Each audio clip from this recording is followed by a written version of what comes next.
Thanks, Liz. It's really good to be here. Particularly good to be doing this session with Liz. I want to sort of begin by taking you to another room at another time, not far away geographically or in terms of the academic calendar. It's the 28th of September, induction week. It's a room full of probably as many people as there are in this room of newly enrolled MPhil PhD students beginning their postgraduate careers. The session is about the opportunities, the exasperations, and the joy of becoming a writer and a scholar. It's about the beginning of that path of scholarship. It's a pretty good session, if I may say so humbly. It was an interesting discussion. The range of intellect in that room was kind of inspiring from the point of view of a teacher, but also the discussion was incredibly exciting. One student stays back to the end of the class. She comes up and approaches me. There's a kind of shocked, almost stunned stillness in her face. She explains that she's just encountered UK BA and been scrutinised about her personal circumstances, her relationships, her standing, whether or not her application to come and study at Goldsmiths was legitimate, and so on. She said, they questioned me about my husband to see if our marriage was real. They thought it was fake. I told her she wasn't alone. I told her that it was shameful and it was scandalous that students coming to be recruited to study in the UK were having to suffer this kind of scrutiny. I told her also about today's event and the Students Not Suspects campaign. She said she would email me. She hasn't. She's paying 3 or 4 times the fee as an overseas student as her peers in that room. So in institutional terms, in terms of the financial questions, she's not one student, but 4. It's estimated that something like between 5 and £8 million a year is being earned in the UK from the experience of students just like her. She has no recourse to public funds. And there's something in that, just that one moment, I wanted just to sort of begin with that really, to try and sort of situate how this does factor in on a daily basis to the lives of students as well as to the kind of to the practice and actions of teachers in the context of universities. And there's something about the points-based immigration system that I'm sure many of you know that is shifting the terms in the debate about migration. I don't know if Liz would agree with me about this, but there's something that's going on about the shift from thinking about questions of status and belonging in terms of skills and abilities.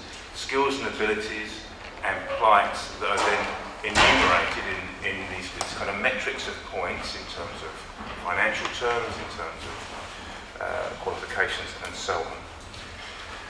You know, the 40 plus pages of documentation that students have to fill out, as Matt was telling me earlier, and sometimes as much as 100 pages of supporting documentation or thereabouts that are required. There's something important is going on in that shift to skills, the rhetoric of skills. It also seems to me that what's happening in that shift, which kind of captured this idea of managed migration, is kind of hierarchies of access. It's no surprise in my mind that UKBA talk excessively about tiers. I would suggest that what we're seeing are new hierarchies of belonging, new rankings and orderings of humanity that are resulting from these kind of Byzantine bureaucratic systems. There's a wonderful piece I read just recently that was passed on to me by Nandita Dogra. She talks about the way in which, you know, the system of the sort of immigration infrastructure, if you like, you have to either be brave or stuck to submit yourself to. I mean, one of the things that's so complicated, so difficult, I think, is to really get to terms with precisely how this system works, how to achieve the requisite amount of points to get a place, to secure a place. Then Dieter talks about it as a kind of ever-changing minefield of legalese and governance speak. Now, I suppose the thing that I wanted just to sort of raise at the beginning is that perhaps this process of hierarchisation, these hierarchies of belonging, are about the sifting and the managing of population mobility. And that sifting and managing of population mobility is very changing.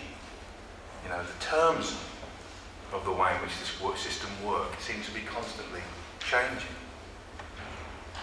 And it seems to me no accident that inhuman things can be done and hidden in the cloak of this kind of Byzantine bureaucratic process. And it isn't the first time that bureaucracy has been connected to the ordering of humanity. That's a long and ignominious history that maybe we need to try and think about the connection. I mean, I think one of the challenges, and I don't know if Liz was going to talk to this at all, is how to connect these shifts with the longer historical experience of the relationship between racism, the figuring of the immigrant, and those who belong automatically and those who are just passing through. It seems to me something is shifting in our moment. You know, the new kinds of racism that we spoke without the kind of colour-coded legacy of the imperial racism of the past. I know that Liz has written about this and tried to think through how this works through a kind of framework of what she calls xeno-racism, drawing on some of her colleagues and inspirations. Now, our moment, I suppose, also is one where the issue of student migration is being heavily politicised. You know, and I want to remind people about the recent pronouncements of Damien Green on this matter. You know, the figures that he invoked recently last month of growth in 2004 between 160,000 students and over 300,000 in 2009. And then the concern about 1 in 5 students staying over, although actually not doing anything wrong, it has to be said. But you know, what's at stake in that? A new figure has emerged in the long history of racist characterisations, I would say, and that is the figure of the bogus student. The bogus student. And there's something about that that I think is also significant for us to think about. The idea of the bogus, the counterfeit. The separation between the bogus student and the genuine one. You know, the counterfeit person. There's something about that that I think is really important and implicated too in the kinds of hierarchies that I want to try and make sense of and how they work in our time. It seems to me that, you know, those who have argued, like University UK, for example, that, you know, the bogus students need to be cracked down on and the legitimate ones need to be honoured, means that that kind of logic of that argument gets drawn into a kind of complicit relationship with this kind of ordering that I've been trying to talk about. Now, as Des said at the very beginning, and I'm going to try and keep my comments brief, but I do want to try and set the debate currently within a larger context. It is true, in the last 20 years particularly, that British universities have become increasingly globalised. This is something that the American writer Bill Reddings has referred to as the emergence of the kind of post-historical university. Reddings' argument is that the role of universities today has changed profoundly. The role of the university itself has changed. And the relationship between the university and the nation-state has also changed. The university is no longer the custodian of a kind of cultural function, a function to foster national tradition and history, the kind of German tradition of Schiller and Humboldt. That's not what the university is in our times, according to Reddings. It's not about the canonisation of a national culture. In a globalised world, universities become post-historical in the sense that they're no longer preoccupied with the past and of canonisation. Rather, we become preoccupied with our rivals elsewhere in the world. The pursuit of excellence.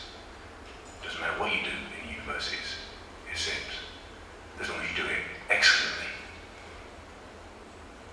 The pursuit of world-class status. Maybe this is going to change after the Brown Report and the Spending Review, but I think there's something powerful in that characterisation. Increasingly, UK universities are seeking new international markets for recruitment for undergraduate and postgraduate. No surprise then that the student I presented, when I encountered at the beginning, is not just one student but four in financial terms. You can see how that the significance of that starts to take on a new form in the context of public sector cuts. But it's the very same time when universities are widening their horizons and the mobility of academics and students become prone and subject to stricter forms of scrutiny and control. That exact moment. And there's something very curious and significant about that. So on the one hand, the globalisation of the university, the post-national university, on the other hand, the university becomes a site for control and a different kind of orientation to the project of the state and the nation. And there's something about this too that I think, these kinds of hierarchies I'm trying to just flag and make sense of and think together about are, in some respects, I think, enshrined and marked through these kind of Byzantine structures and bureaucratic structures. If students are applying from 42 listed countries on the UK BA website, they can go through a list and see what they have to do. If there are countries of special concern, largely Middle Eastern nations, and also including China, but Colombia, Cuba and Brazil, they're expected to register with the police. Students and staff who apply to extend their stay to the UK have to submit biometric information, photograph and fingerprint, and carry an identity card. The result, I think, just to go back to where I started really, is that this points-based system is about sifting and ordering. And making sense of that process of sifting and ordering is something that I think is both important for us and also to kind of get a kind of critical handle on in terms of the damage that it does to the fabric not only of society but the fabric of learning itself. So the British University now, I think, is being used as a vehicle to further national ends or the ends of the state, but in a different form, not necessarily a cultural function. And the image of the kind of globalised university offered by Bill Reddings is being misshaped as a site of border control and migration management.